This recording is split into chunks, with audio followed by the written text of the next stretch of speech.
Hello, everyone, and welcome back to the Pregame Network Podcast. This is episode 116. I am your host, Dan, and joined as always by my bestest pal, Anthony. Say hi, Anthony. Hello. And we're back to talk about some more news in video games and see what's going on and how the industry is slowly imploding. Not before we talk about what we've been playing this week. So you can go first. My list is relatively short, I think. Okay. Yeah, go ahead. Yeah. So, I actually played quite a few things this week. Two of them I'm gonna save till next week because they're very lengthy and I'm still working on them and I don't want to split it up week over week like I did with Deus Ex. But to start, I did end up completing Deus Ex.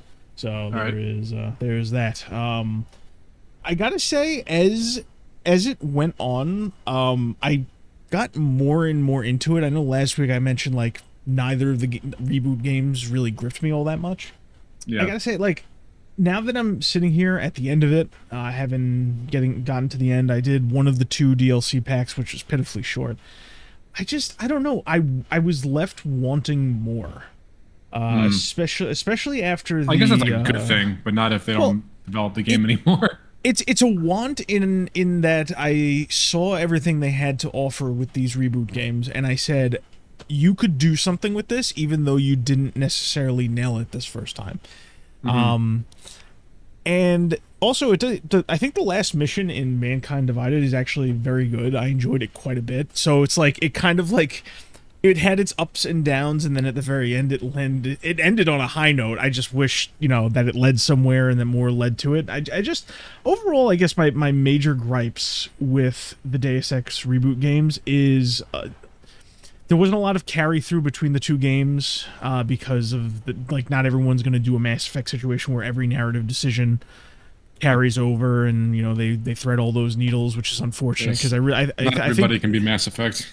Yeah, I really think Deus Ex would have benefited from that, especially given how the first game ended, where you have major choices. And I think doing essentially wiping of the slate clean, where they, basically all the characters that were determinant as far as player action, saving them or not, they didn't show up.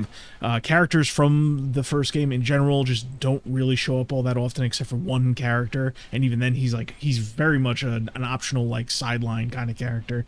And I think that really hurts because I feel like when I think of the Deus Ex games, I think about the lofty things it kind of puts in front of you.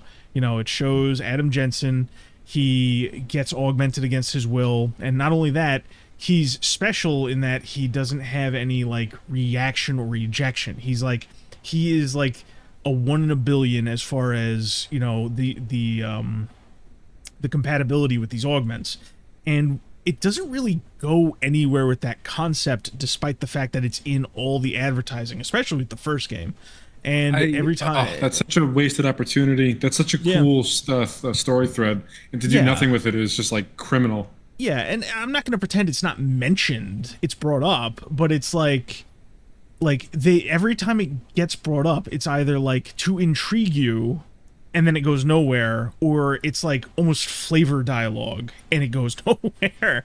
And I just feel like that aspect of Adam Jensen is sidelined for across two games, three major plots that don't relate with each other at all. And I really think that despite the character being interesting, the world being interesting enough, and having a strong starting point with Human Revolution, they just kind of squandered it. There was I don't know. My biggest disappointments have to do with narrative carryover and how we interact with the world, and also how Adam Jensen's character is handled. And I didn't do I didn't sprint through this game. Any major side quest that was put in front of me or a point of interest, I made an effort to go and do just about everything I found.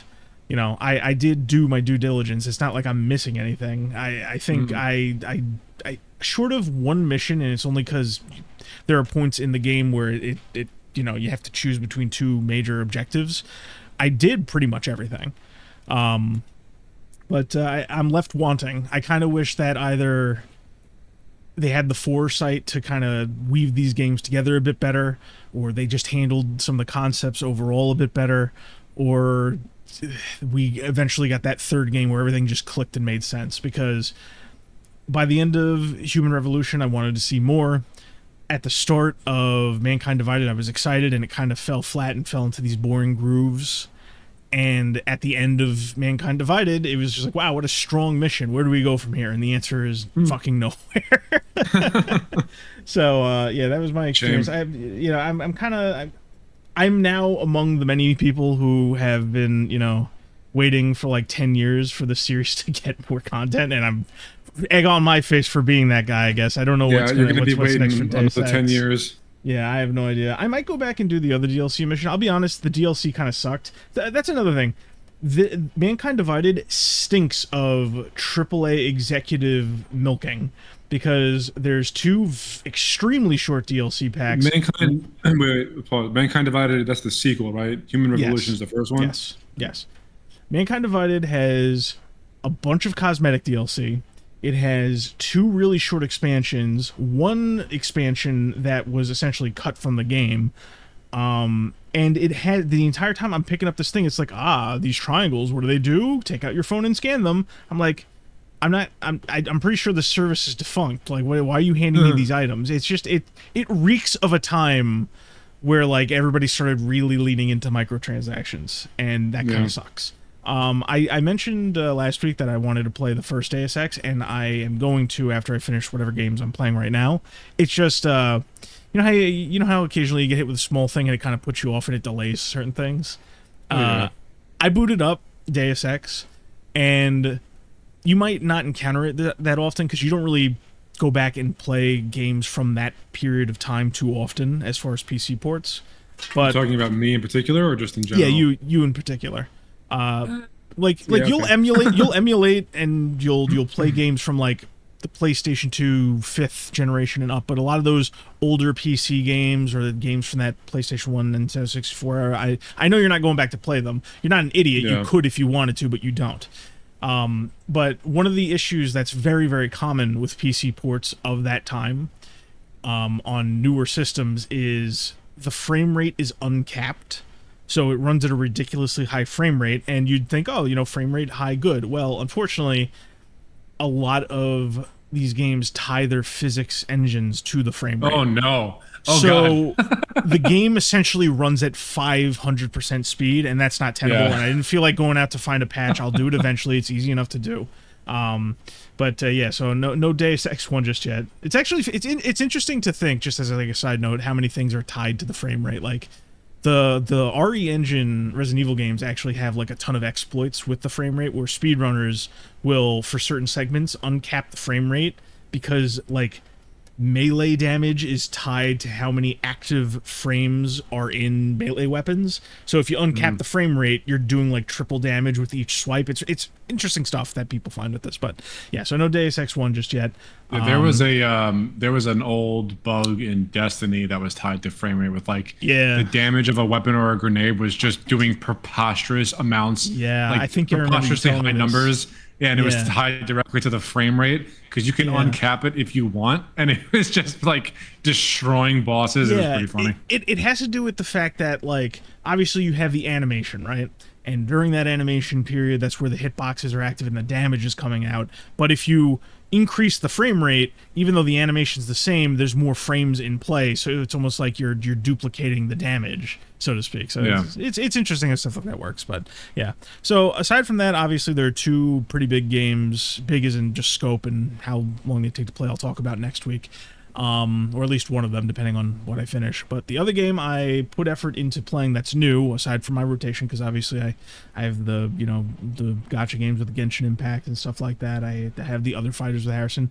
I sat down and I played Marvel Tokon Fighting Souls. And that's hard to bet also. I roped you in to play against Nick because I thought that would be interested to see two guys who don't really play fighting games all that often. Nick hadn't played it in like 15 years. You hadn't played since the last time we dragged you out to play some Street Fighter. And so I should preface, I think anybody who listens to me talk or anybody who watches the podcast, they probably know at this point I have a bit of a, I guess, bias with Arc System Works. You know? That's one way to put it. Yeah, I've been. I mean, you gotta understand, it doesn't come. This isn't like, because a lot of people, whenever you criticize something or you point something out, a lot of people like to just say, "Well, oh, you're a hater, so all of your criticisms are invalid." I still go out and try things. I don't just sit here going, I'm gonna wake up today. How can I hate on Arxis and their and their stuff today? I don't do that. That'd be quite foolish. I did go out and I gave this a shot. My anticipation was that it was going to be not very good. I thought it was going to be very, very simple. There were a lot of things that I saw in the pre-release trailers that I was less than keen on, mainly when it comes to things you wouldn't necessarily get. Like, I could explain them and you would understand them, but you're not going to notice them at a drop of a hat. Like things like damage scaling, the cooldowns on the assists. What's the other one? Juggle count. That's not really even that common in these faster fighters, but it's a thing you need to worry about, where essentially the more hits you do, the closer you get to a limit where your enemies just pop out and things like that. So I was concerned quite a bit about that. What I would say, leading up to this beta, they took a lot of that feedback and they actually tuned it so that you could do a bit more with it. But after playing it, I just got what me and Harrison walked away with, because I did eventually get to play with him, is better than I thought it was going to be. Still not very spectacular. Throughout the entire time I played it, the two games that I compared it the most to that kind of like make sense is I compared it to Dragon Ball FighterZ and Guilty Gear Strive.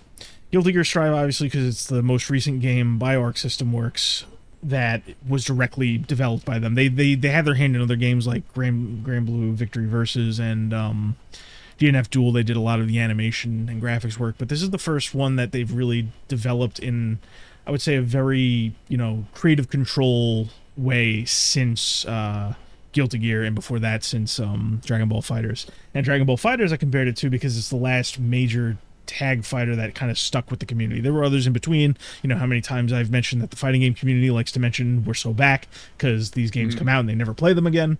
But those are the two that came to mind for that reason, and also because there are a lot of gameplay similarities between them. The base movement and how things handle, there's a lot of Guilty Gear Strive's DNA in there, which kind of sucks, which is why like the base walking speed and jumping stuff kind of doesn't feel that great. But it also has the Dragon Ball FighterZ DNA, which is why dashing and air movement kind of feels good compared to like Guilty Gear Strive. And my takeaway from playing it overall is just like, it reminds me of the things I didn't like about Dragon Ball FighterZ, and I'm trying to keep this in a way that everybody can understand, because if I sit here and complain about jump squat or damage scaling, your eyes are gonna roll in the back of your head. But it's basically like, at the end of the day, Marvel Tokon, much like Dragon Ball FighterZ, caters to two people at a gameplay level. It caters to the entry-level player with its like auto combos, the basic movement, the fact that you can mash a lot of things out, be it through normal attacks or assist, and have a lot of things happen on screen. And then on the flip side, you have like the kind of bone they throw for the hardcore players, where once you know specific things to do, you can extend the combos in a very basic way. So basically what that means is, if you and Nick play the game, you guys are going to have a decent time because you guys mash the buttons a bit and things come out, and you guys learn, obviously. I was mashing up a storm until I figured out like a couple different moves. Yeah, exactly. And here's the thing. I encourage, like, regardless of what I feel about certain fighting games, I encourage people to get into fighting games however they can, because it's actually funny. Nick's takeaway when he played it a bit after he played you, after he played me, he's like, I like it. I like the fact that I can play around with it, but I kind of want to go play other fighting games because I've seen you play and I know you can do more in other games. That's basically what he said to me, and I'm just like, okay, that's a good way to look at it. But it has that lower area for entry level players where a lot happens for minimal effort, or effort that you may not know what's happening. But on with top players is you can optimize a combo very easily.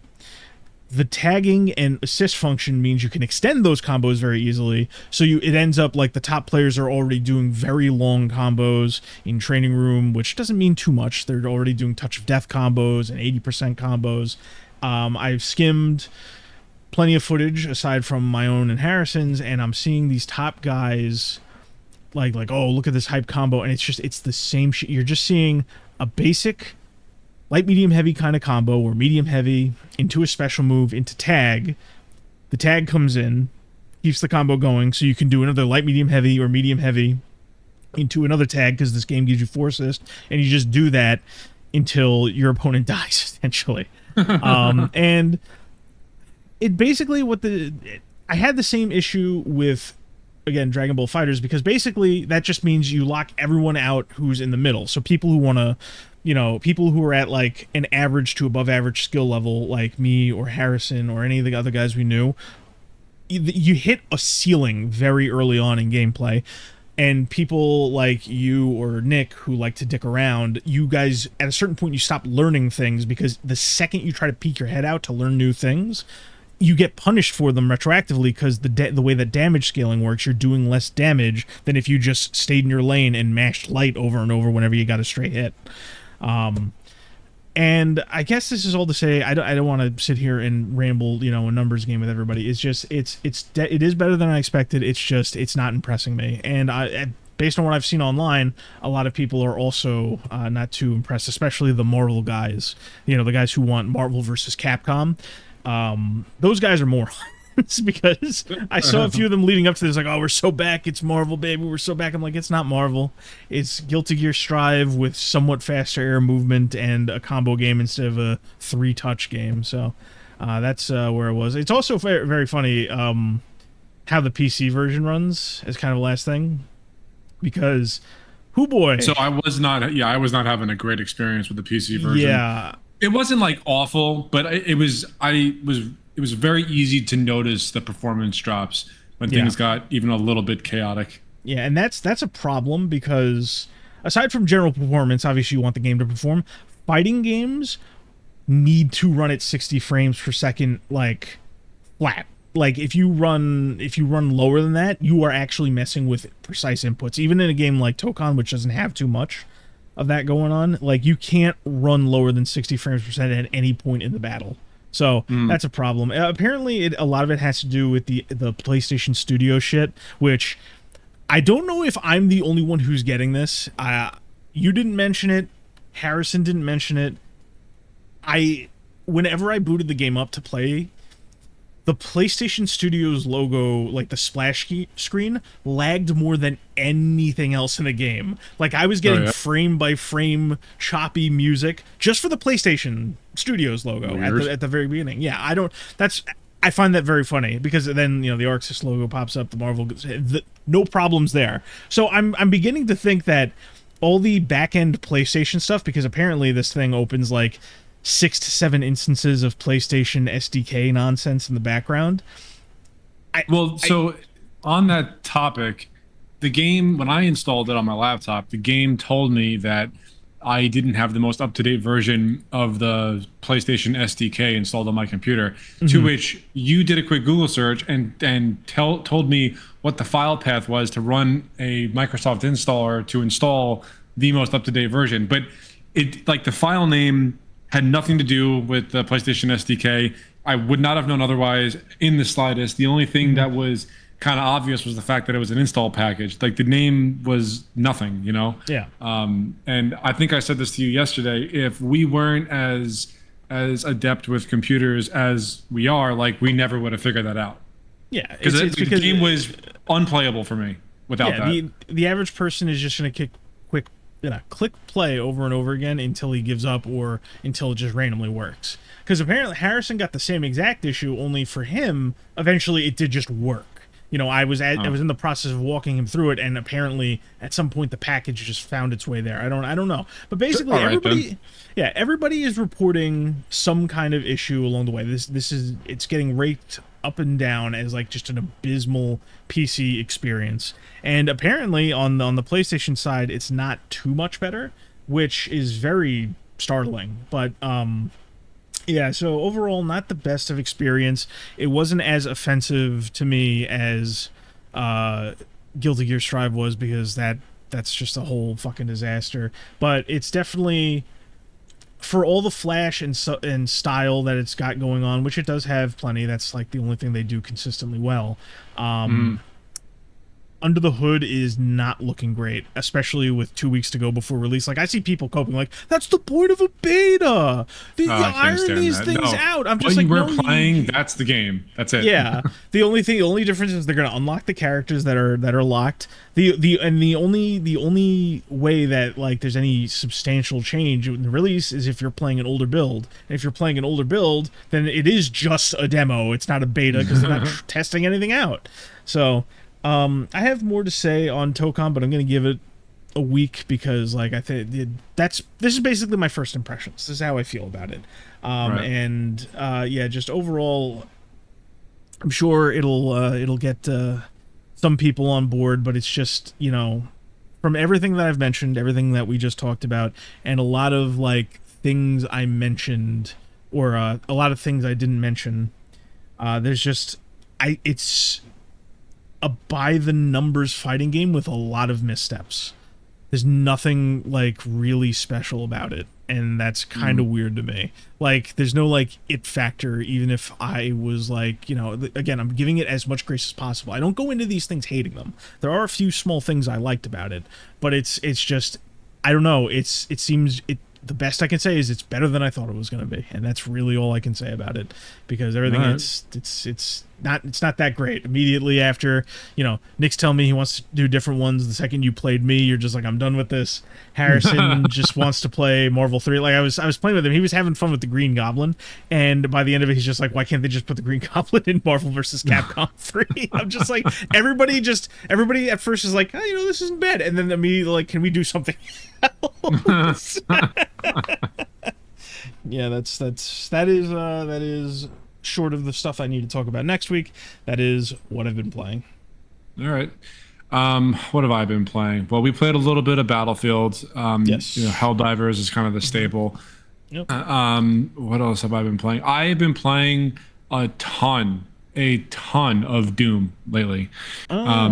Yeah, I've been bouncing back and forth between Doom: The Dark Ages and Eternal, and it was, you know, I wanted to see which one I actually liked better at the end of the day, because, you know, for the longest time, Doom 2016 was the gold standard for, in my opinion, like a single player first person shooter that was not Titanfall. I don't really know how else to put that. So, you know, and this all springboarded off of the fact that the Revelations DLC came out for the Dark Ages, and it just sucked me back in for whatever reason. Like, it got its hooks in me real bad. I beat the Revelations DLC. I completed everything, which I almost never do in a game. And then I went back and I started a new Doom Eternal run, because I wanted to see, because like in the Doom community as of late, well, not even that, like ever since Eternal came out, Doom Eternal has been like, that's the one that everyone says is like the peak of the franchise, even with Dark Ages releasing last year or 2 years ago at this point, however long it's been. But I liked the Dark Ages better than Eternal overall, because it, like, Eternal was, I felt like I was gonna get fucking whiplash. It was so fast, almost to a fault. And then I went back and I started playing it again on, I think it was Nightmare or Ultraviolence. I think it was Ultraviolence, which is like basically normal mode. It's very, very different. You know, they really could not have done a better job at distinguishing each game in their own way as far as an overall play style goes. And then today I reinstalled Doom 2016 and I started a new Nightmare run in Doom 2016. Yeah, because like ever since I think the Dark Ages dropped, I think I have said on multiple occasions that Doom 2016 is my favorite one out of the three. I don't know. I think it might be the Dark Ages at this point, especially with the Revelation. Yeah, especially with the Revelations expansion. And the reason for that is because they gave you both the chain spear and the chain shield, or the shield saw, whatever it's called. And then, but it's also the fact that you can swap between them on the fly. So if you get good enough, you can throw your shield and like stun a bigger demon, switch to the chain spear, you know, grapple to some other point, whip around, do like a ground and pound, all while the chain, the shield saw, the chain shield, whatever the fuck it's called, is something. There's just so much going on, but if you get the hang of it, it is so satisfying to like really pull off. There's no other word I can come up with for this feeling other than like a perfect combo, because the individual movements in Doom, more in particular Eternal and the Dark Ages, the individual actions and animations are actually on the slower side. It's once you start stringing them all together in the right order against the right demon with the right like weaknesses and effects and everything, that's when things really pick up speed, and that's when it really becomes like a speed demon type of game.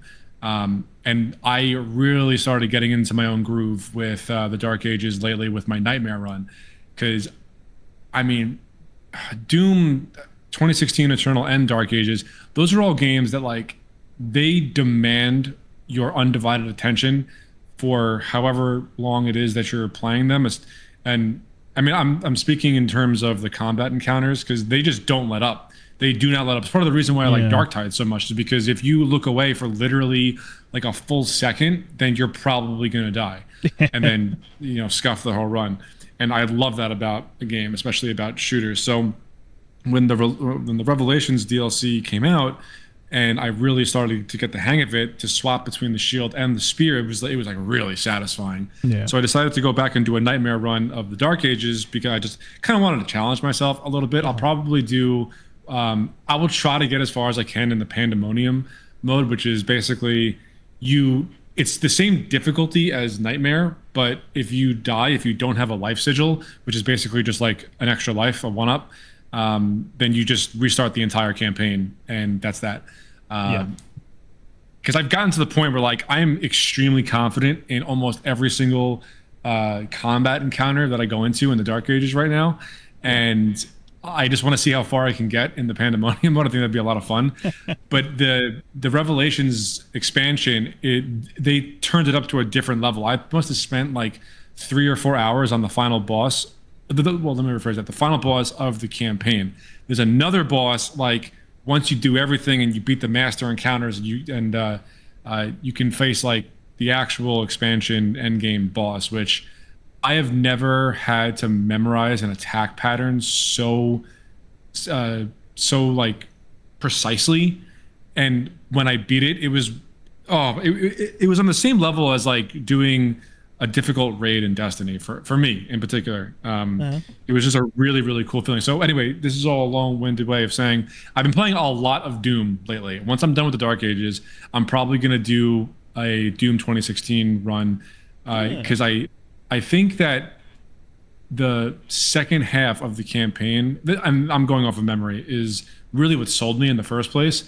The Dark Ages was just fucking cool, like overall, and in Eternal, the one thing that really like messed with the pacing of the game, in my opinion, were the Marauder fights, because they only had one very specific damage window. You couldn't just like fight them like any other demon, and if you didn't get the hang of how to fight this one unit, then you just were not going to progress through the story, and it really interrupted the pacing, in my opinion, for Eternal.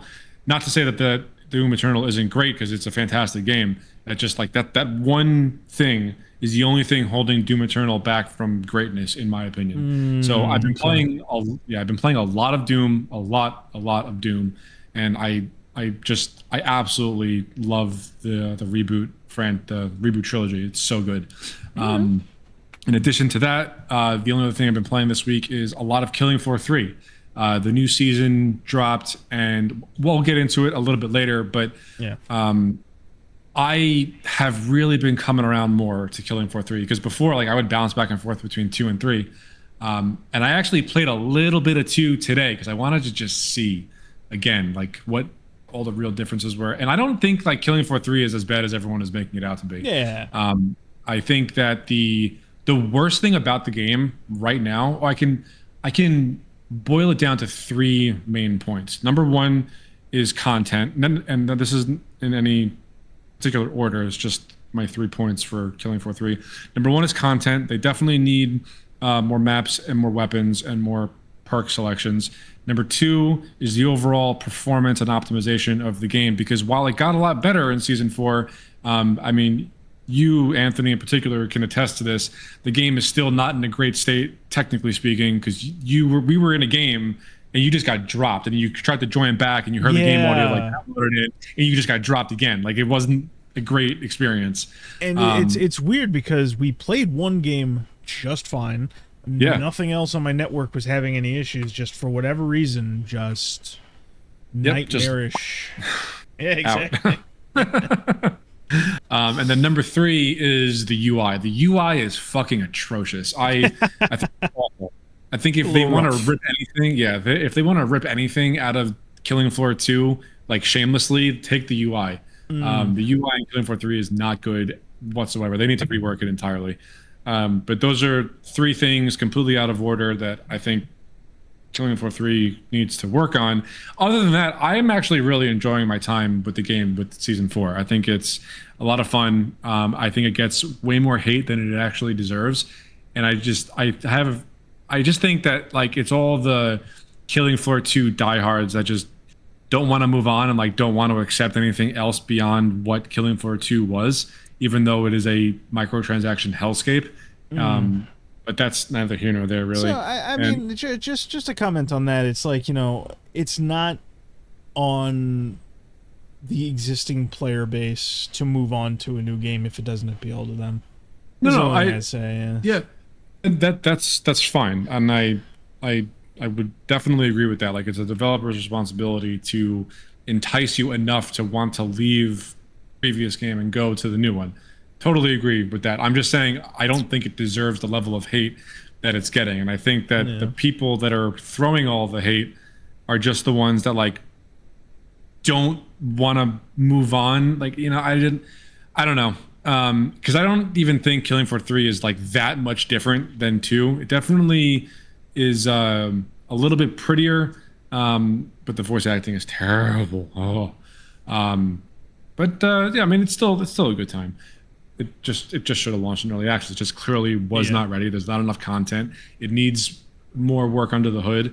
And for the love of God, change the UI, overhaul that bitch. So yeah, that is what I have been playing this week. And now that we are 30 minutes into this, we can move on to the actual news. Absolutely, yeah. So I'm gonna hand the mic back to you because you're probably more educated on the update than I am. Yeah. So take it away. Yeah. So I mean, it's basically just another week of Sony not addressing the elephant in the room. They have remained completely silent still on the radio silence thing in particular is like kind of concerning. Like, I'm kind of past baffling. Well, here's the thing about it. If I was an executive or if I was running something and I had a snafu of some kind, the worst thing you can do is shove your foot in your mouth if you don't have a plan of action that pleases the people. Or if you're being accused of something and you're not actually in the wrong, or if you want to pretend you're not in the wrong, you just stay completely silent. And I mean, it really just goes to show that they just want this thing to go away without any kind of comeuppance, which, I mean, if I was in their position and I wanted to just, do something this outrageous and I wanted to get away with it, I would do the same thing too. I wouldn't put myself in that position to begin with because I don't agree with what they're doing, but if I had to do it, I would keep my mouth shut too. There are insider reports that they have put out what is essentially one of the strongest gag orders possible on all of their immediate partners to not say anything about this. That's crazy. But at the same time, you have plenty of Sony adjacent mouthpieces coming out to say Sony adjacent. Yeah, it's like people who have worked with them in the past, people who have worked with them now, or analysts that like stand to gain something. I've mentioned them over the last 2 weeks, but those people are still running their mouths. Some YouTuber journalist turned writer, I always forget her fucking name, but she's basically just like some wacko, some talentless wacko that doesn't really belong in the industry. She's out there going, listen, Sony's never gonna, turn around on this issue, so you should just stop fighting. So much It should be like anyone who wants to live in a constant fight mode.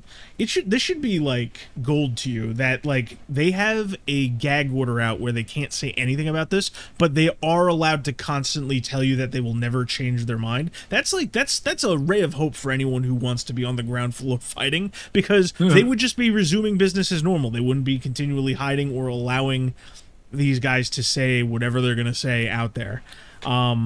While this has all been going on, there are two things. One's very small and very funny, and the other one is ironic, I guess. As you know, Dan, there was a massive outage with the PlayStation Network services that happened during all of this, which rendered multiple people, hundreds upon thousands upon hundreds of thousands, unable to play any of their digital content. There were plenty of videos out on social media of people trying to launch all of their digital stuff. Nothing fucking worked, and then you have those same people walking over to their bookshelf, taking out a disc, putting it in, and being able to play. What unfortunate timing for them. And imagine that. It's also worth noting, when the outages happened, Sony remained silent. They didn't say anything, even just about the outages. They said absolutely nothing. So really, before you continue, that really goes to show, and that really paints the perfect picture for the argument as to for physical media, that also to the point that you and I have been bringing up for the past several weeks since they announced this whole bullshit plan, that it's not about anything to do with the customer. It's all about control. It's all about control. They don't want you to own anything for whatever reason, and the moment their whole network goes down for, what was it, a hack or was it just an outage? I think there was an issue with Amazon's web services on the back end, which PlayStation relies on. The source of the outage isn't really regardless of what it is. The point is you, the consumer, regardless of what Sony and the higher ups need to do to fix it, you're shit out of luck if all you got is digital and they want you to only have digital available. Yep. So, and all these mouthpieces that are talking about how the industry has been moving in this direction for years, they wanted to do this 2 generations ago or whatever. I don't. Not that I disagree with that, because I think that they, when I say they, the major publishers, the big players in the industry, that's probably true. But it's kind of like the whole idea of, how would you do an alien invasion? You'd park the mothership above a major city, you leave it there for generations so that people can get used to just the sight of that thing floating there until they all get used to the fact that it's a harmless thing and it's just normal and that's just part of life and blah blah blah. I feel like this was probably in the same vein as a plan like that, and I just, God, just shut the fuck up. This is just not good for anybody except for the people in control. Yep. And I'm sorry, I completely derailed you. Continue. No, that's. I mean, you said what a lot of people are thinking, and kind of what the point we were getting at was. It just gets under my fucking skin every single time we talk about it, and I can't help myself. I just I just rant about it. It's such a bullshit thing to do. For a video game company, I hate it. I really hate it. This is coming from somebody whose primary library is a digital library. Well, what I would say, and this is to everybody out there, it's just realistically, I mean, regardless, again, my point remains that regardless of what Sony ends up doing, you need to make the choices that work the best for yourself as a consumer. For me, that's not going near Sony ever again unless something drastic changes, because I'm not going all digital. That's insane. Yeah, that's. I'm glad that you actually brought that up, because there are several Sony titles that I am legitimately interested in, but I have absolutely no desire to purchase anything from Sony. It's because, and I'm gonna be completely frank here. It's there is nothing on the horizon as far as video games is concerned that you absolutely need to have or absolutely need to have day one. At the end of the day, you're not going anywhere, and this is the general you're not going anywhere. You're hopefully not dying anytime soon. you could play these games a year from now, 5, 10, when either they come to the PC and they are piratable, or if the consoles crash in price. Fuck me, there are people out there that would like pay whatever amount of money for the next PlayStation console and would buy into all digital. I respect people who would go to a GameStop and rob it of its physical goods more than I would somebody who buys all into the digital future. But what I'm getting at is, it's not about whether or not you absolutely can change it. It's just you can't buy in with people who hate you or want to take advantage with you. So you got to have self-respect. But if you were the type of person that wants to fight for this change, and power to you, it should be very telling that they have said absolutely nothing, even through all these highs and lows. And the fact that they are allowing, the only type of messaging they're allowing are people going out there and telling you to stop fighting it. That should be very telling for anyone who is part of the, who wants to be on the ground floor pushing back against this, and ultimately, every single time I hear about how well Sony's doing and how good they're doing, there's normally a bunch of fluff behind those numbers. This is not a universally positive decision that immediately led to the company succeeding more than ever. They want to reach the finish line with this so that they can reap the rewards, even if they lose, however many people. That's my favorite thing when they say, like, because somebody in this conversation said, they're just like, oh, even if 10% of you boycotted and never bought a Sony thing again, they would still make the money back on the digital purchases. I'm just like, so people are just a numbers game now? Are we really just all about the numbers? I know the companies are, the companies want those money, but like, how could you say something like that and examine like that reality, and like, you're not even part of the company. You are examining the situation, and you have so little worth in yourself and your fellow man that you're just talking about numbers and saying, like, guys, we should just line up, the pigs to the trough, to sheep in file and single file line, whatever. But it's all of it is so shitty, man. It's it's just shitty. Like, I don't know how else to say it. It is. But I'm sure there will be more silence to talk about in the future, but we'll see what happens. But yeah, definitely it's going to be real interesting to see how Sony breaks their silence and when. Because it's been almost a month at this point, and they haven't said dick. Yep. And but who has been saying something? Sony Media proper, Sony Music. I forget the exact which account. A separate Sony channel. I gotta look this up. I gotta see exactly what they said. Where is it? Here it is. Sony Electronics posted, rediscover the warmth, detail, and ritual of vinyl with the LX3 turntable.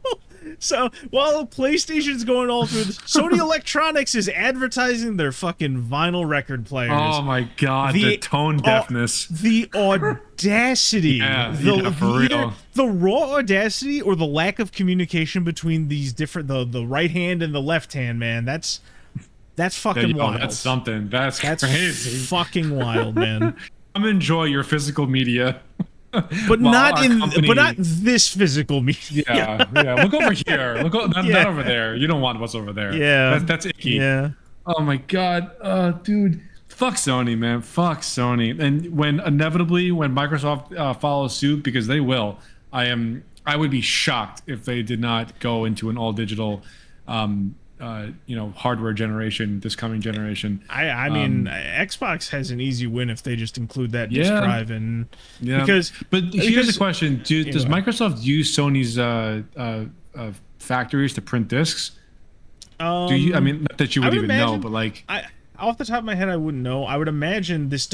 Well, the one thing I will say is obviously, Sony stopping production in one particular market, it affects everybody because they are the Blu-ray guys at the end of the day. Yeah. But there are still paths to acquire Blu-rays. It's not like the entire thing's going away, But I mean, the entire thing isn't going away, but I feel like this might be the first real step.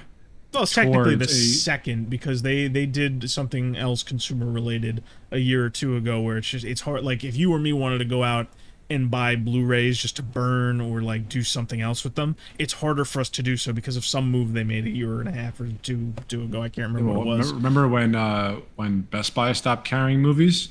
That was a pretty big deal. Yeah, but that was, I mean, like physical consumer grade acquiring blank Blu-rays got harder a year or Oh, two ago. And I blank blue. can't, Okay. yes, and I can't remember what exactly changed, but Sony was in charge of that too. But yeah, because why I say this about Xbox is they can kind of do this rallying thing. I'm not telling Xbox to save the industry. I'm telling them to save themselves. If they commit to hardware, I mean, they have a couple, like Sega is one of the companies that came out and said that they consider physical media very, very important. So take that for what you will, because I'm pretty sure they still do game key cards on the Switch, whatever. I'll take what I can get. Sega and Xbox have been very strong partners for a long time. Just rally together, if not to save the industry in this fashion, but to just score some easy wins. Punch back after that like secondhand market ad so many years ago was like how to share discs. Right, I was about to bring that up. It would be as easy as that was back then. Yeah, you just got to punch back. I know you might increase the cost of your Xbox a little bit by having that disc drive, or at least having that option somewhere, but I would say do it. But yeah, so that's where Sony's at. I found out the other day that I think 70% of all current PlayStation 5s that are in consumer hands already either have the disc drive or have somebody went out to purchase the accessory to go with it. It's like 70% or higher, so they're out there. It's a lot of PlayStations. Yeah, but yeah, so that's pretty much the gist of where Sony's at. Just another week on their embargo, unless you have nice things to say about their upcoming dominance, in which case you can say whatever you want and ramble for as long as you want. No, absolutely not. I mean, my opinion aligns with yours. Like this is all shitty as somebody on the consumer end of things. You and I grew up playing and collecting video games for 25 years at this point. Whenever we started having our own money or doing chores and all that kind of stuff.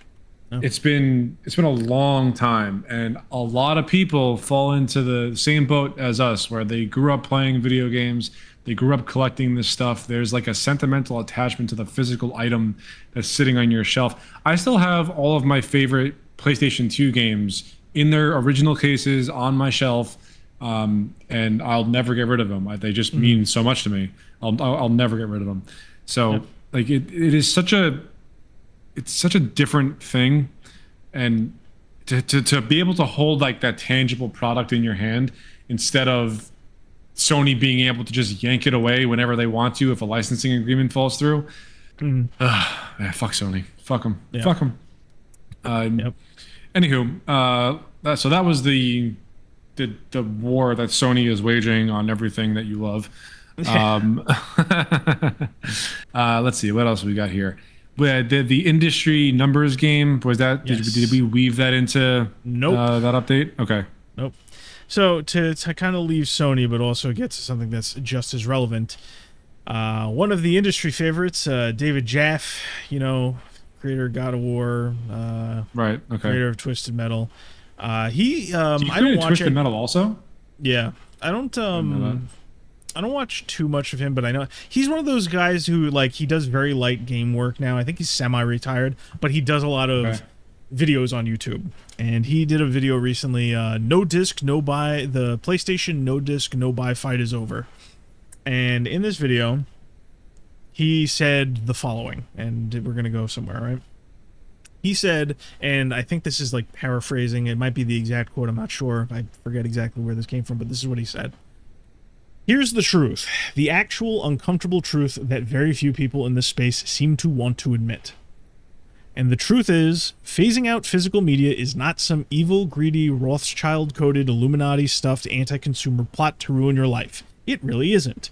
It is just the brutal, unavoidable financial reality of an industry trying to survive when the kind of games that made you love PlayStation in the first place, those games now cost $300 million plus. And I want to emphasize the plus because that's a conservative estimate.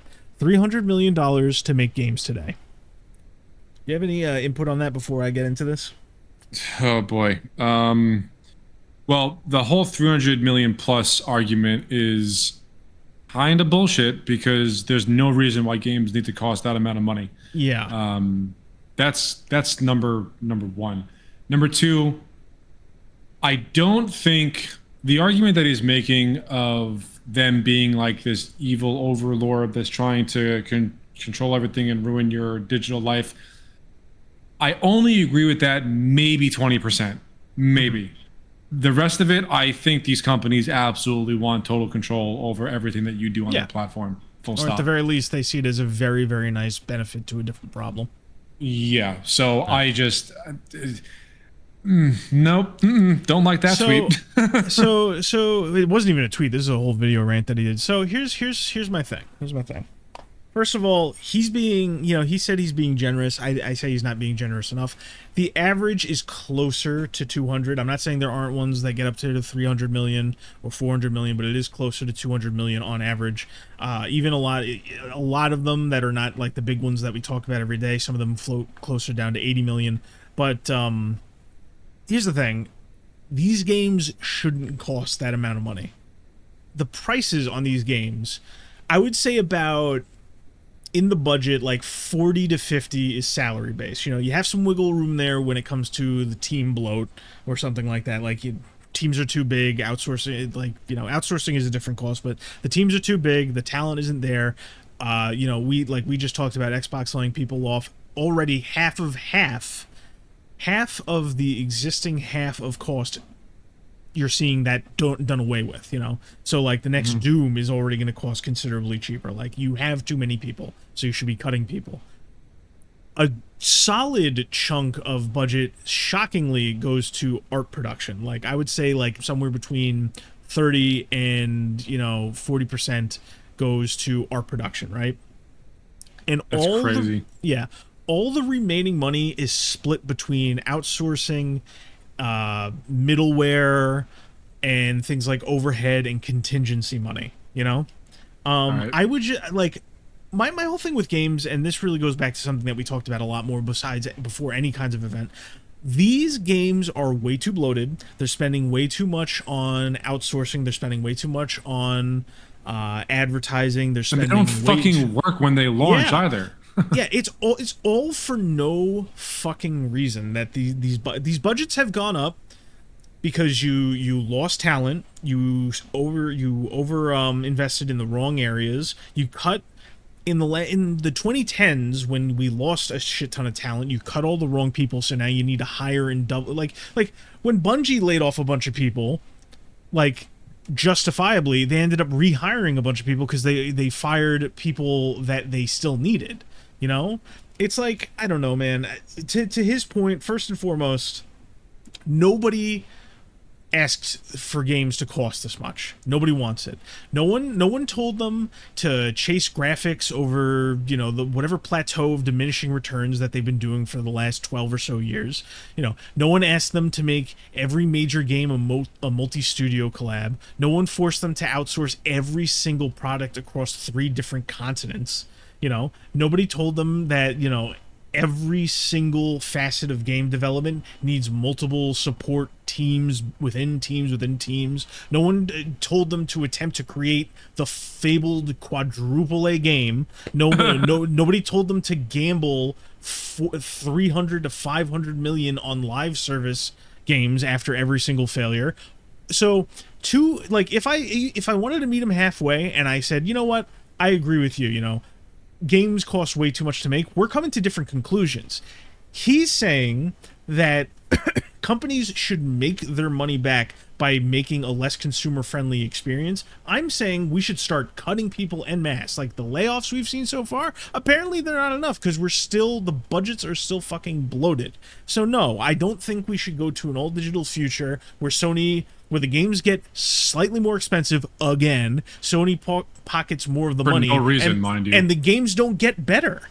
Yeah. Like, it's ridiculous. It's you're spending like 300 million, we'll use that number, and more, specifically because you guys are mismanaging all this shit.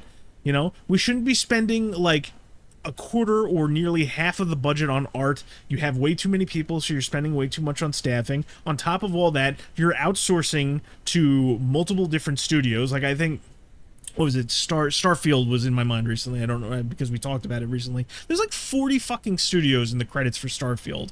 Why? That's I don't know. insane. We shouldn't have all that. Like, back in the day, like, one of my favorite games of all time, Dead Rising. If you go in there, it's almost entirely Capcom, and then there's a few people from Microsoft and a few engineers from Havoc, because they used Havoc under the hood in addition to MT Framework, and that's it. You know, but we go flash forward to Dead Rising Deluxe Remaster. You know how many studios worked on the Dead Rising Deluxe Remaster?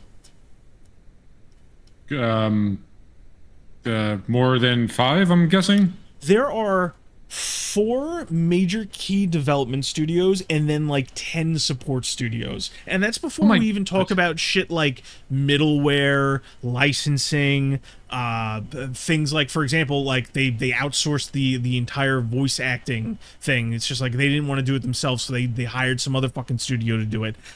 Stop. Like, we need to trim more people, stop with this outsourcing racket, you know, stop paying people. Like, there's so many people that are, it's basically like government at level at this point, where there's just so many worthless people just collecting a fucking paycheck, and you're telling me to pay for it. Like, I shouldn't be talking about the video games industry like I'm bitching about my tax rates, you know?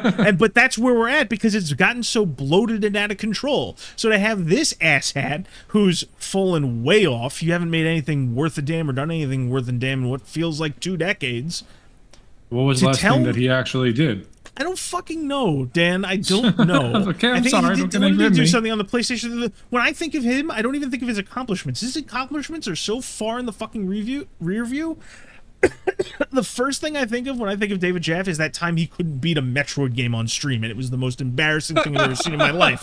Because he gets filtered by a hidden wall he can't blast through, and he bitched about it for like a week on Twitter and YouTube. He's like, "Oh, this is bad game design because I suck at the fucking game." That's how this guy.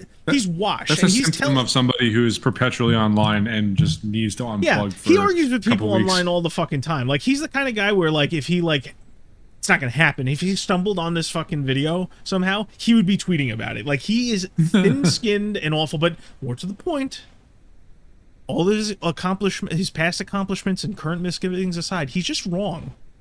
He's wrong about the solution. You know, this is why I have you, Anthony, because you can break this stuff down analytically and logically and rationally, and like, I am more, as much as I hate to admit it, I am more emotional when it comes to this stuff. You actually have I know, but we are 2 halves of the same whole, as it were. Like, you at least have all the facts that you need to dispute a mindless ramble like this. I just think, well, that's fucking stupid and it's wrong, and no, like the conclusion is the same, but the way we get there is different. And all this is just so fucking ridiculous, because they make the money back hands over fist, because there's a decent amount of people. Like, for example, if it was true that like every AAA game is 300 million and these companies aren't making money back on them, these things would have died already. But no, they're making just enough, in some cases more than enough, to keep going, and they learn fucking nothing. Yep. And it's only going to get worse with all that, because it ties back to the digital thing. You know, it's going to get worse. The whole live service gold rush is like, that couldn't be a better example of they learn nothing. Like, the amount of money that Sony has pissed away in the pursuit of like the next WoW, I guess, or the next Destiny is just crazy. It's crazy. And it's to my point that all these people are fucking wrong about it. They're not hurting for money. If they were hurting for money, they wouldn't not be, forget about not wanting to, because these people are ridiculous. They would not be able to make as many failed attempts at the shit that they've done over the last decade. Like, forget, like, we try and think about this rationally sometimes, and it's like, why would someone do something insane like gamble $500 million every 3 years, you know? But what the reality is, regardless of how they get to that logic or how they get to that point, they would not be able to do it if they were hurting nearly as bad as they always claim to be doing. Yeah. And if it is true that they are hurting that bad, I'm fucking done with you anyway, because you're getting to the point where it's like, it's not just maliciously hurting the things I like. You're just you're trying to make it so that I fucking own nothing, but I give you money anyway for games that don't work. Like, what are we fucking doing here? You don't think that level of disconnect is a problem that you need to address? Jeez. Yeah, you're burning that much money. Give me $80 million. I'll go get a team together. I'll make the games for you. Jesus Christ. One could dream. God oh man, damn. but yeah, it just the whole thing is just fucking retarded, and it just. I don't even. What else could I say that you haven't already said? Yeah. You know, we disagree on a lot of stuff on this show. You know, this is definitely not one of those things. And like it, but again, to somebody who isn't as into the industry as you and I are, to somebody who doesn't keep their ear to the ground every single fucking day to the going-ons of what's going on in the realm of video games, like people have no idea. And the the big companies, Sony, Microsoft, Nintendo, whatever, they do a really good job at not telegraphing like the true motive or the real plan behind everything. And it just but then like you and I get a hold of it and it's fucking infuriating. Yeah. Oh god, it's infuriating because like the solution seems so obvious, and they're just, like you said, pissing all this money away for absolutely no reason, and they keep on making these gambles that like blow up in their face in spectacular fashion. Yep. Like all you need to do, the fact that Concord became like a meme in the way that it did is nothing short of incredible. Like only Sony in their infinite hubris could have pulled that off. Oh my god. Yep. I don't even know what else to say, dude. It just it's infuriating. Yeah. And I mean, the only thing that we could do is just keep on screaming it from the rooftops like we currently are, and hope that something catches eventually. But anywho, all right, let's move on. We are an hour into this already. Yes. Okay, what's next? We got some God of War updates, which is just so perfectly ties into what we were just talking about. Speaking of Jaffe and Sony and all this awful shit, God of War. So go ahead, Dan, so God of War, nothing too crazy, but they have officially, stated that Kratos will be in the next God of War game, and it will center around him as opposed to any other character. And then we have a release date now for God of War Laufey, which is coming out February 16th of 2027. I'm interested to see how Laufey turns out. I'm not going to be able to play it because it's not going to come to PC anytime soon, and I'm sure as shit not buying a PlayStation to play that. Even though I absolutely adored God of War 2018, and I liked Ragnarok for what it was worth, although it did kind of overstay its welcome a little bit. Yeah.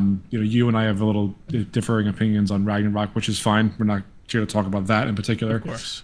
We both loved 2018, so that that game speaks for itself. But I am very interested to see how Laufey turns out, because I know we don't see eye to eye on this one. I think the combat looks like a lot of fun in Laufey. I really like the actress Deborah Ann Wall that plays Laufey.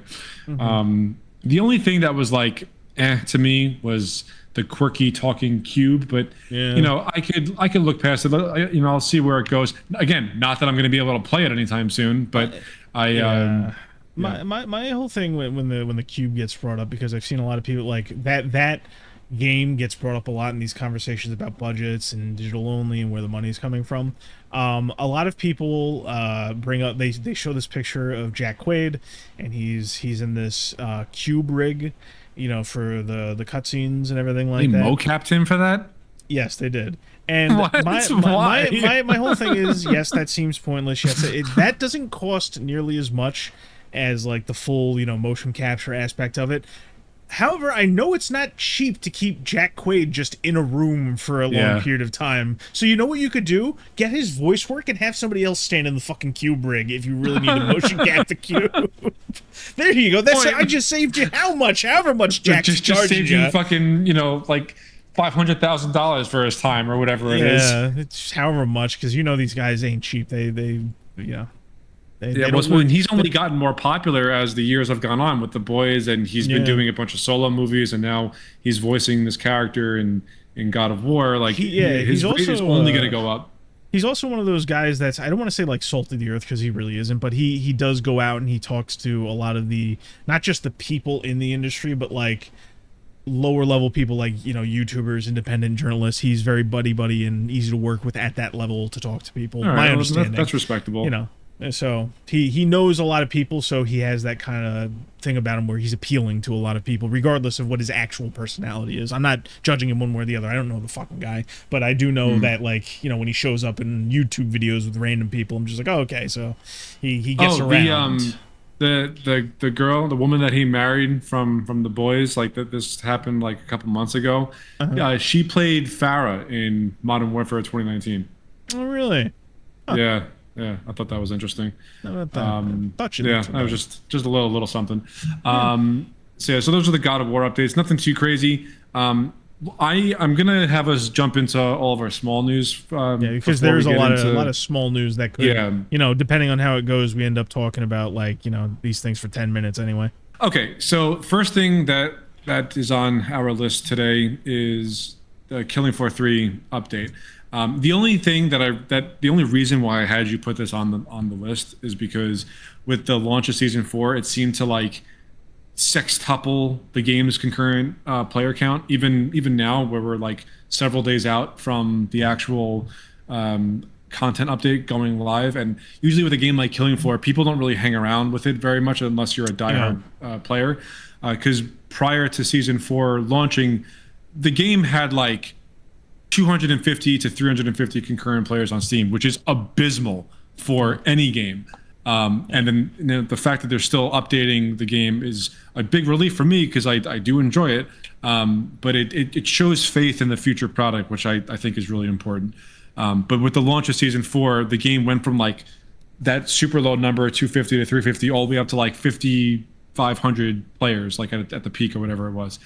It was definitely like the lowest that I saw it was like 3,400, but the highest I saw it after the season launched was 5,400, somewhere in that ballpark. But that's like a humongous improvement for that game, because the Killing Floor by itself is niche to begin with, and then they did like next to no marketing for the game, which is, I mean, kind of like neither here nor there. I don't think they really have the budget for that, but I don't know.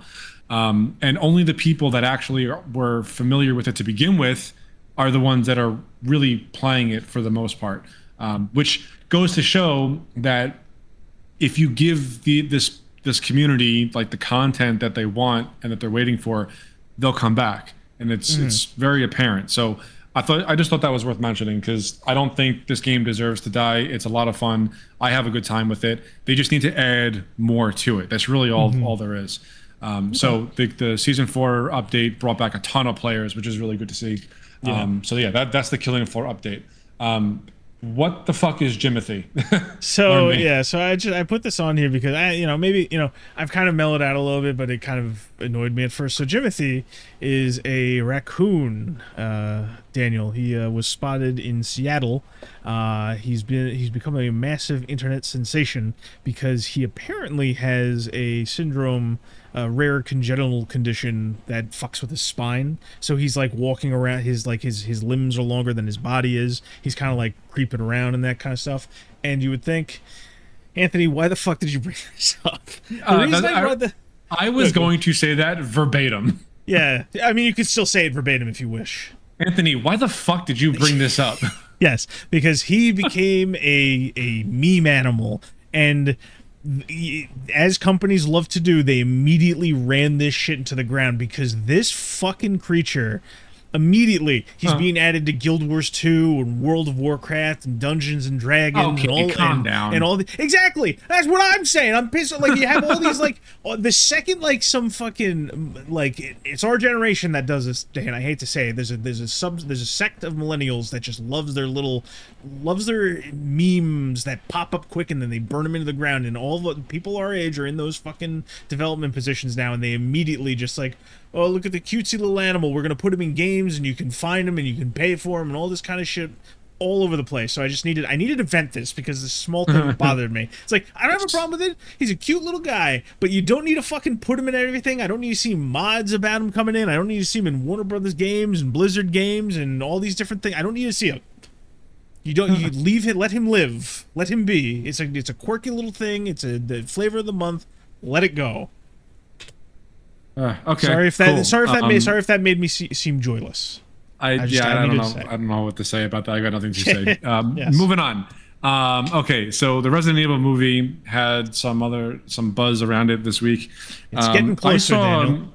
Yeah, I saw a little bit of what's happening here, but to be honest with you, like once the headlines came across my feeds, I just didn't care. I just scrolled right past it. I really didn't care.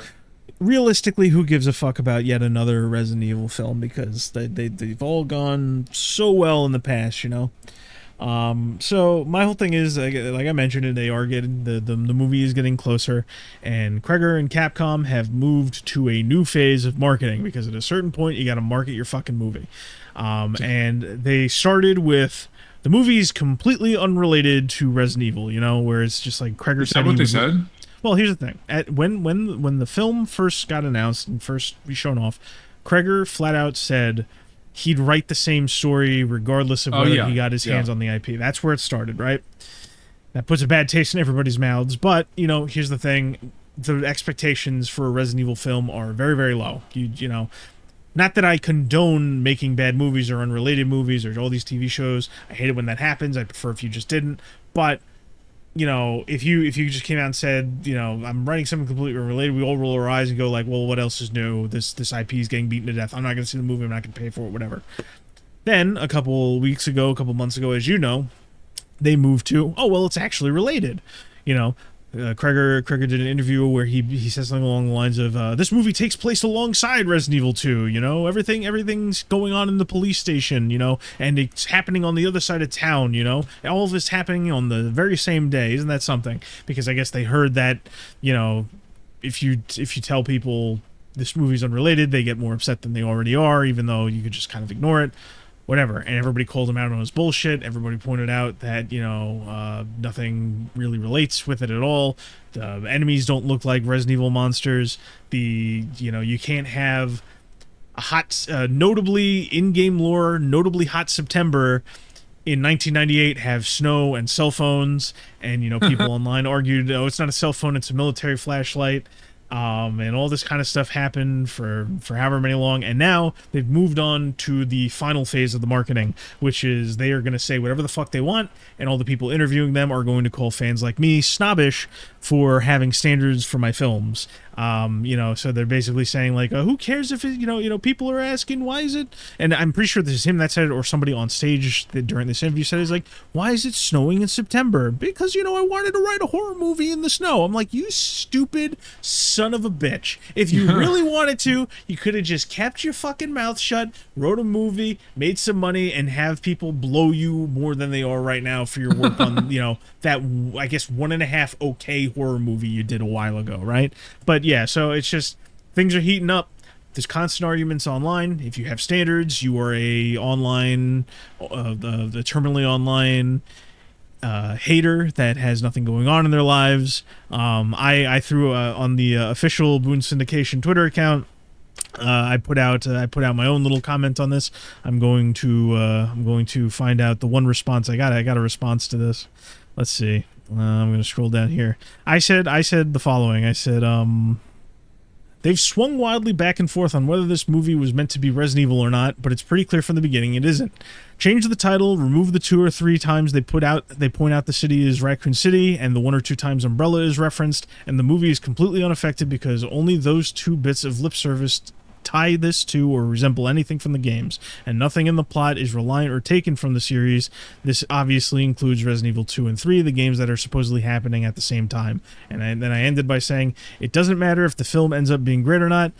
After months or if after months of being called out, they threw in some more surface level nods to the games, there was no reason for this to be a Resident Evil film. And the first response I got was, just play the games, you lame nerd. And that what a very and that's kind of how it breaks down. If you have standards, people who just consume whatever is in front of them will do that. But instead of this small little thing from our side of the internet, imagine that blown up to anywhere this conversation happens. Where if you see what if you I don't understand. I'm sorry to cut you off. What I don't understand is that why would Capcom put their name on it if it has absolutely nothing to do with Resident Evil? And I'm pretty sure you've explained this to me like a couple months ago. So I still don't understand. At a certain point, all of these companies realize there's money to be made if you placate the guys that just want to shut their brain off. There is a whole, I wouldn't even say fan base, right? Because fan implies that you really, really love something, or at least that's what it used to imply. There's a group of people out there where if you ask them, like, I'll try right now. Dan, what did you think of the Resident Evil films, the Anderson ones? I liked the first one, and I liked Apocalypse for what it was worth. The rest of them I'd never seen. And what do you think of them overall, quality-wise? Overall, quality-wise, they went downhill pretty quick. Yes. Now, if I ask this amorphous group of people, they would say, like, I don't really remember much of it, but it's really just you grab some popcorn, you shut your brain off. And those kinds of people funded Anderson's films for, like, however they made, 6 or 7. There is money to be made in terrible films, regardless of how terrible they are, because everybody latches on to something, and everybody will defend something. If you go to a shitty movie and you say, the movie's not that great, but then somebody points out that you went to see the shitty movie and it wasn't all that great, so why'd you waste your money? Immediately, these people become fanatics in the defense of the shitty movie that they didn't even like or didn't even remember or can't tell you anything about. So there's just the long and short of it is there's money to be made, and there's an underclass of consumer that'll fund these things enough to turn some kind of profit. It's the same reason they made that Dragon's Dogma Netflix series. It's the same reason they made that Monster Hunter movie, also by Anderson, by the way, starring Mila Jovovich. Most people don't even remember that fucking happened. It's the same reason they handed Dead Rising off to the Crackle guys to make those crappy Dead Rising films. It's the same reason that Devil May Cry got its crappy Netflix show. It's just they turn just enough of a profit, and they are always trying to also grab an audience that isn't just the core audience, because you could always use a little bit more money. But compared to where it was like in the 90s, where movie tie-ins were kind of seen for just what they are, not very good, they don't make a whole lot of money, Capcom they have a very low standard for certain tie-ins, promotions, merchandise, and things like that, and movies just happen to fall into that. So, all right. I mean, great. It's just not a Resident Evil movie, man. It's just another horror movie. Yep. But I'm sure if you go and see it, they'll mention Umbrella a handful of times. There will be like one green herb somewhere, and he finds bullets and loads them into a shotgun. So I guess that means it's a Resident Evil film because you find bullets and put them in shotguns. I RCPD. remember. Are you jizzing your pants yet? Oh, Jesus. Okay, moving on. Yeah. All right, so what time is it? 9:42. Do you want to rapid fire this and move on to the remakes, or you want to just continue on with the small stuff? Let's continue on with the small stuff, because the remakes are going to take probably more time than we have. We'll talk about it next week. Okay. I would imagine. I think it's for the best. All right. What's going on with Hasbro Gaming and Baldur's Gate? That seems like a weird combo. So Hasbro recently took a nearly $60 million write-down after they canceled a shit ton of projects that were going to come out in 2028 and beyond. They said that they are going to keep their focuses to trading card games and RPGs tied to strong IPs. The only exception to this trimming down is Exodus, which obviously we've talked quite a bit about, and a new Dungeons & Dragons game called Warlock. Interestingly enough, in all of this, they said, and this is weird, they said something along the lines of Baldur's Gate 3 is going to be a big focus going forward, to which I scratched my head and said I don't fucking understand how that works, because the game is past its EOL. It's not getting new content. Larian said they're not doing anything else with Baldur's Gate, so whether you love them or hate them, they're not making more Baldur's Gate, be it 3 or a sequel. They want to go and do their own thing. And it's just another company is floundering and moving about and not knowing what the fuck to do with itself in the gaming industry, because Hasbro, they can barely keep their fucking toy lines in a reasonable place as far as quality and price, and they're in this weird spot where they can't tell if they want to market to kids or people our age, and they're just a mess overall. But they recently just basically cut their losses in the video game space. They apparently they made quite a few investments in the past, and they basically shelved all of it except for 1 or 2 things. So that's what's going on. I will say Hasbro, I think they were Masters of the Universe, right? Yeah, they have the toy rights. Yeah, I only bring it up because I just watched the movie yesterday or the day before, and it was actually pretty good. Like, it wasn't, there was no preaching. It was pretty faithful to the source material. I mean, it's sad that I have to say there's no preaching, but you know, it's the world we live in. I don't know. It was a cool little summer movie. Not that this has anything to do with anything aside from the fact that we're talking about Hasbro, but. You know what? I think Mattel owns He-Man. I think I might have fucked up, but whatever, toy company, whatever. I get it. Yeah, I think you might be right. Yeah. Anywho, okay, so that's Hasbro and Baldur's Gate. Again, weird combo. Yeah, that's just the way these rights shake down, man. Yeah. Okay, Steam gifting update. What's going on with this? I have not heard anything about this. Really? You haven't heard anything about it? I don't think so. Yeah, so at the beginning of the week, Valve updated their whole gifting back end and what works and their policies and whatnot. So they lifted quite a few restrictions. You can now buy gifts for anyone. It doesn't need to be strictly for friends. Gifts can go straight to an email address. You don't need to have access to their account, or you don't need to send it directly to the account via usernames and friend lists and whatnot.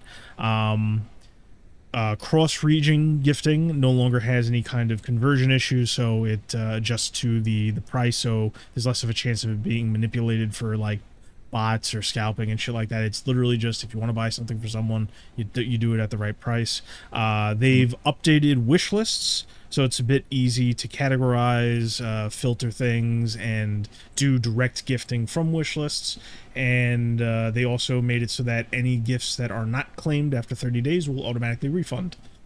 So just another batch of quality of life for that's another move by good guy Valve. Yeah, it's like we tend to do a lot of shouting. It's nice to note when something substantial or even just a little lighter happens that is just nice and convenient, and boy howdy, isn't that nice? Yeah, Valve has always been good like that. Okay, so Xbox backwards compatibility on PC. This is actually pretty cool. I really like the fact that they did this, and you probably know infinitely more about it than I do. So why don't you again take the lead? The story is what it is. They are, it's been long rumored that they wanted to do this, but Xbox is beginning to branch out to backwards compatibility on the PC. Some people like to play semantics and say technically it's emulation. That is technically the case. The only downside to this right now is that it is to a very limited degree of games. Those games are currently Blinks the Time Sweeper, Fusion Frenzy, Crimson Skies, and Conquer Live and Reloaded. And the unfortunate thing about this, Blinks is a weird one. You either love it or you hate it. It's not nearly as good as it needed to be at the time, because it was supposed to be the Xbox answer to like Mario and Crash, and it really wasn't that. Fusion Frenzy is one of the most notoriously technically bad games ever made. A lot of people like to shit on it. Crimson Skies is one of the Xbox exclusives that everybody kind of swears by, so that's a good one to start with. I remember Crimson Skies. Yeah. That was a fun time. Crimson Skies is like the Xbox back catalog game that Microsoft likes to put front and foremost whenever it comes to all of their initiatives in the backwards compatibility space, because it's just kind of, everybody just kind of goes, yeah, it hasn't been ported to anything, and boy, everybody loves it. So it's always like that. That's like their kind of ace in the hole for systems like these. And then Conquer Live and Reloaded, it is kind of, I don't know. I don't have too many nice things to say about Conquer Live and Reloaded, just because. I never played that game. all I remember was the box art had like this furry squirrel. Oh, it's a squirrel, right? This like cute furry squirrel on it with a army helmet, and it was rated M. And I was like, "What is this?" So, like, I want to play this. Conquer is by Rare. They're Banjo-Kazooie, Diddy Kong Racing, all that kind of stuff. It's kind of like a little subversive thing where it's a very vulgar game. Like there's cursing, there's violence, there's fan service, but it's all played straight in that style. And why I don't have too much nice to say about Conquer Live and Reloaded is because, it's like, oh, Xbox owns Rare now. Xbox, this mature dude bro company at the time, they're gonna give us an even more uncensored version. And this remake is actually more censored than the Nintendo 64 version of Conker's Bad Fur Day. Why am I not surprised? Yeah, it's just fucking shocking. But all the games aside, yes, backwards compatibility is being tested out and will likely expand on PC. The back-end stuff is kind of interesting. It runs a similar or a newer version of the emulator that is used on the Xbox consoles for backwards compatibility, so there's a lot of DNA in there. Some emulation faithful, myself included, I'm very interested in the emulation, have noted that right now it's a little subpar because obviously, fans and the tech guys have been at this at an independent level for a while, so there are certain things you can do with emulate. Like if me or you wanted to go emulate something, we could probably get a better version of this running, but this is a promising start to an official move in the industry. Regardless, it's nice overall that this option exists. They kind of need to make some changes, make it a bit better. I don't know if I mentioned it because we've been talking a lot about it. Your disc currently does not work with this. Only digital license work with this so far.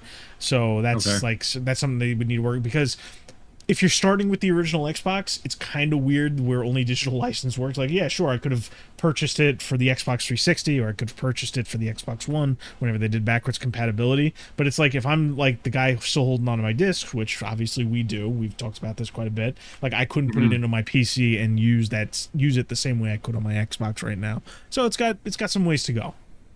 But everybody's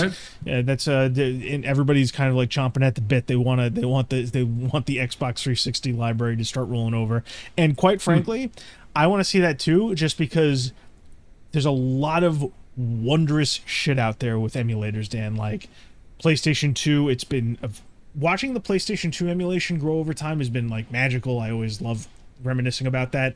You have success stories like the GameCube and Wii emulation and PlayStation Portable emulation, which they're like magic to me. They've always run very, very well. Xenia, the Xbox 360 emulator, is kind of dog shit. It is. There's no UI or friendly HUD or functional kind of stuff. It's all very like pop in a disc digitally and hope it works and hope the key commands and shortcuts and everything like that. And don't get me wrong, it's good that they have those shortcuts there, but it's like very unfriendly interface. There was a period of time where, like, if they detected that you were using pirated copies, they would max out your speakers and blare shit at you, on some kind of anti-piracy thing. How was that even legal? It's a gray area, but they stopped doing that real quick. The best way I can put this is, obviously, for a long time, you know me, I love myself some Dead Rising, right? For a period of time, I wanted to play it on the PC, and this is before the 2016 remaster came out. Dead Rising, on the emulation front, did not make any notable progress for emulation for like 6 years straight. Xbox 360 emulation has like the worst group of developers and community around it. It's very, very poor, which is shocking compared to the PlayStation 3, because like the PlayStation 3 emulator stuff runs really, really well. You just need better hardware for it. But so very interesting to see. It would be very funny if after all these years Microsoft does something officially with Xbox 360 emulation and actually leaves the players in the dust for once. That would be insane to me. But we'll see what happens. That'd be pretty wild. I don't think it would happen, but we'll see. All right, last on the list, Call of Duty movie. And there's not a whole lot going on with this, but the only thing that we really have of note to talk about was that we got confirmation that the script for the story It's gonna officially be taking place within the Modern Warfare universe, sub-franchise, or whatever. And look, that was the only move for this movie. It was the only or something play. Original. You know, Yeah, you fine. could have done something Agreed. original. I mean, it Yeah. would still be the modern period of warfare, but it wouldn't be modern warfare, you know? Yeah, but I'm glad that. No, I'm going to say that. I am. Choose your words very carefully.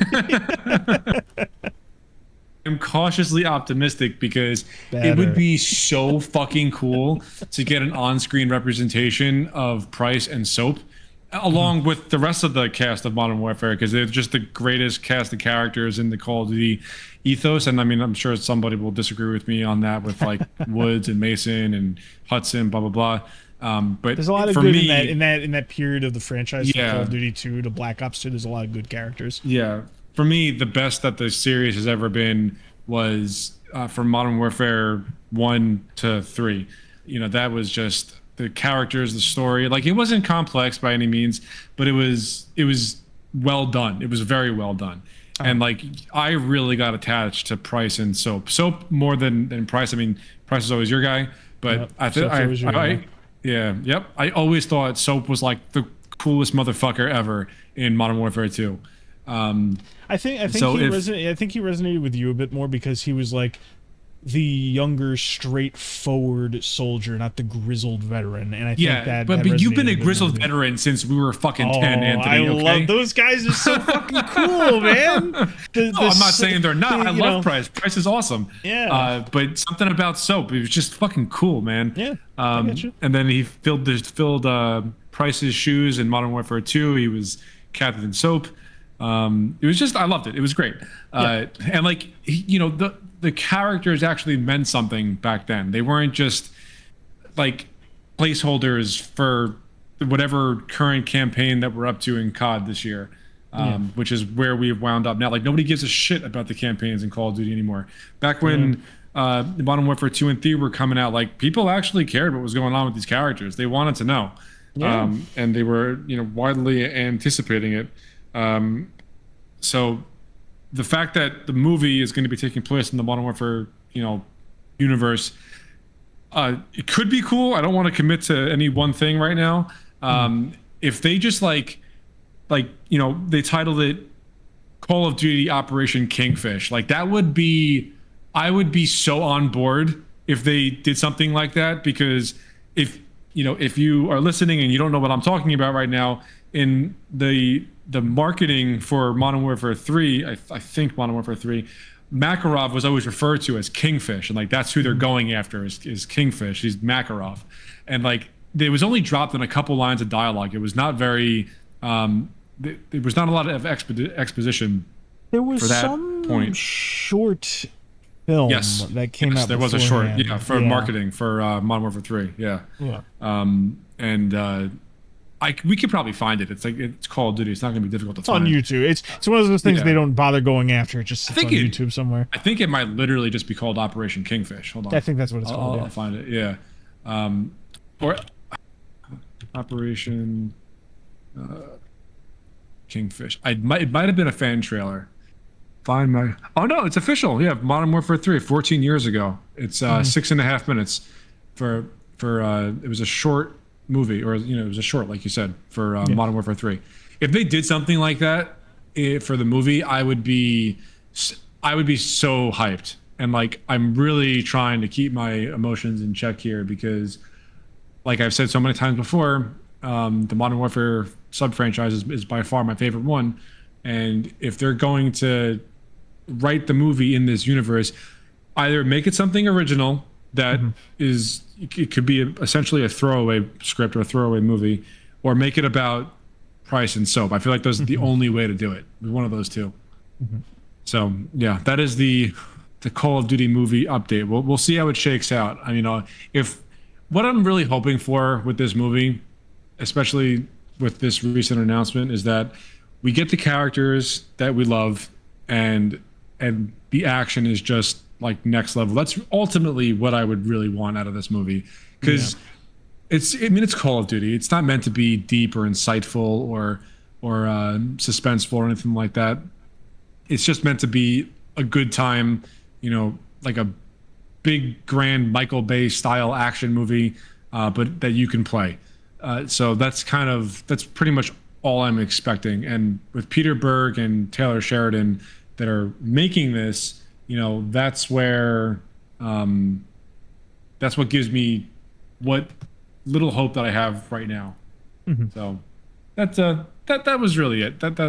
When I got up in my soapbox a bit for Modern Warfare. I get you. So that's all the small stuff, and I think we're gonna push like you said, the remakes, the remake stuff, because that's gonna be a whole conversation. But it's not even just for the things I have to say. I know you're probably gonna have some things to say about Campaign Evolved, and I don't even think is Campaign Evolved even officially out. It's still an early access period, right? It's in its early. Yeah, so I want to see some more reception overall. Comes out on the 28th, which is Tuesday.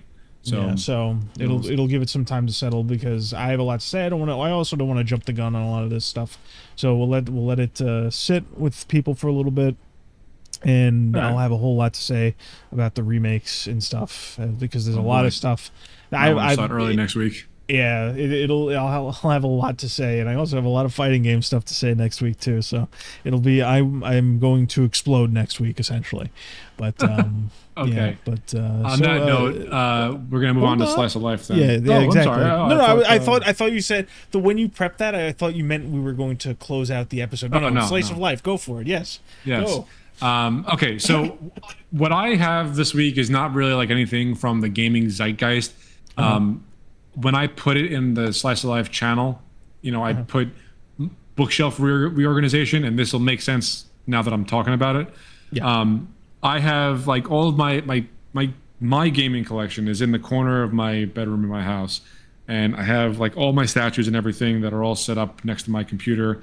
Have my Mass Effect and Titanfall helmets mounted to my walls. It's my pride and joy. I've been collecting this shit for the better part of 2 decades, and I'm very proud of it, actually. So I guess I really have 2 things. Number one, I was reorganizing my bookshelf because my comics and books and strategy guides were kind of like all over the place.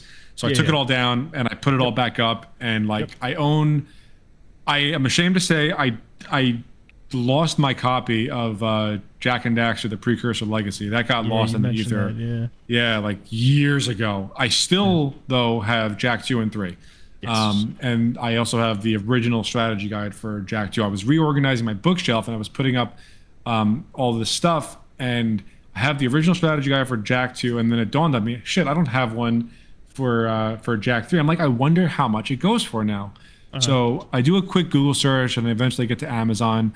The guide back like from the original, I think it was 2005, maybe 2004. When did Jak 2 come out? Whenever it was.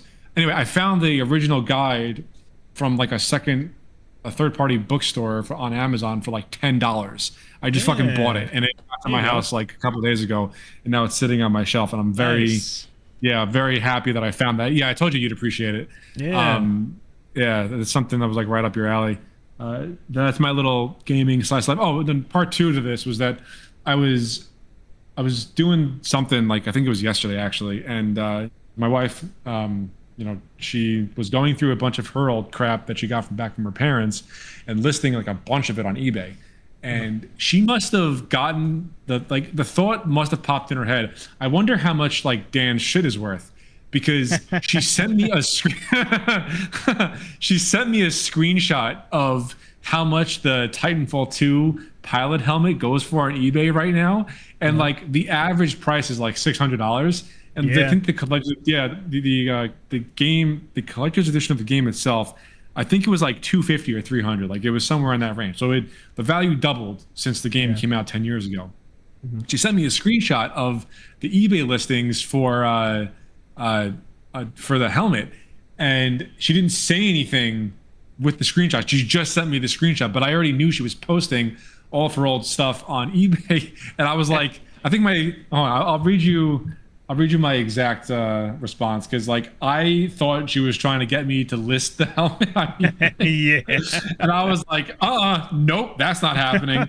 Well, hold on, I gotta find it because I thought it was hysterical. Okay, here it is. I'm like, I'm not selling my Titanfall helmet. LOL. like I didn't even take it seriously. I was like, it's not happening. And thankfully, she responded to that text like, I wasn't showing you that to get you to sell it. I was showing you that to show you how much it's worth. I'm like, I know how much it's worth. Like, you don't gotta tell me. I'm like, I'm not selling it.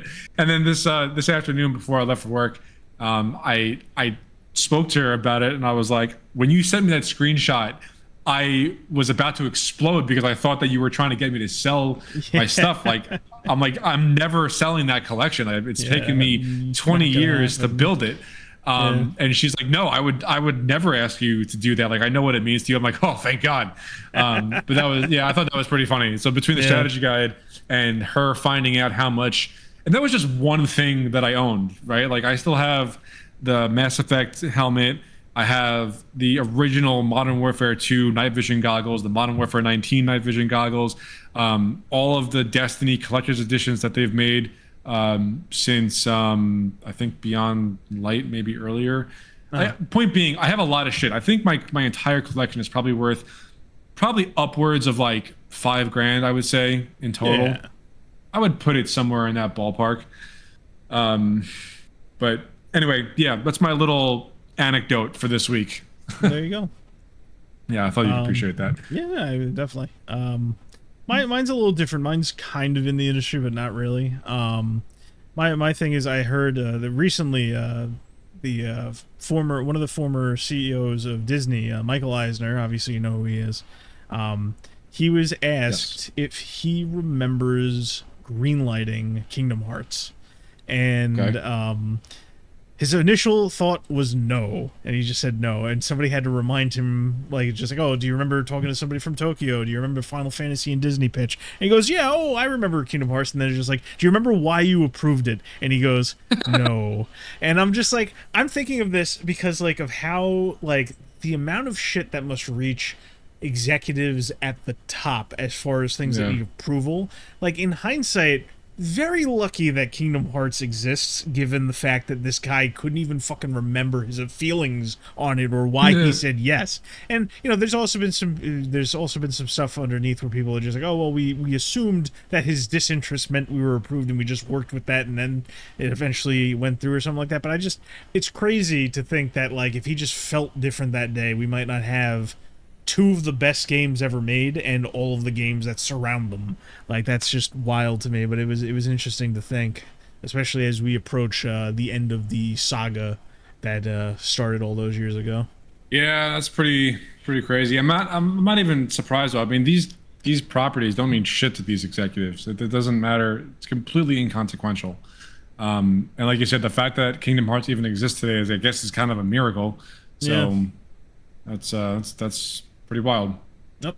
Yeah. All right. Well, I mean, that was it. That was my little slice of life. All right. Cool.